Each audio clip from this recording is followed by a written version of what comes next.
Hello అందరికీ. ఎలా ఉన్నారు అందరూ? అయితే గ్రాండ్ స్క్వేర్ మాల్ అని వెలచెరిలో ఉంది. అయితే ఈ మాల్‌లో ఒక స్పెషాలిటీ ఉంది. ఏంటంటే అన్ని మాల్స్‌లో మనకు స్మార్ట్ బజార్ ఉంటుంది గదా! ఈ మాల్‌లో నేను వెళ్ళిన చెన్నై మాల్స్‌లో డీమార్ట్ ఉందనమాట. ఇందులోనే మనము సెపరేట్‌గా డీమార్ట్‌కెళ్ళాల్సిన అవసరం లేదు. మాల్ విజిట్ చేసినట్టు ఉంటుంది.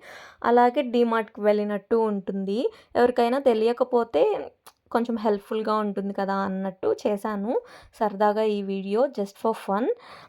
అంతే అండి. ఇంకలా మాల్‌నొక వీడియో తీశాననమాట. బానే ఉంది. మరీ అంత పెద్దదని చెప్పను కానీ, ఓకే. టైమ్ పాస్ చేయడానికి అలా సరదాగా వీకెండ్స్‌లో ఒకసారి వెళ్ళేసి రావచ్చు. మీకేమైనా అవసరాలున్నా గానీ డీమార్ట్‌లో కొనుక్కొచ్చుకోవచ్చు. అయితే నాకు లైబ్రరీ అయితే చాలా బాగా నచ్చిందండి. చాలా అంటే చాలా డీసెంట్‌గా చాలా బావుంది. అందులో అరేంజ్ చేసిన విధానం గూడా నచ్చింది నాకు. తర్వాత పక్కనే చార్మినార్ అని ఒక రెస్టారెంట్ ఉంది. అక్కడ ట్రై చేయండి ఫుడ్ ఆఫ్టర్ విజిటింగ్ మాల్. అంతే అండి. Thank you for watching. Bye bye. See you in the next vlog.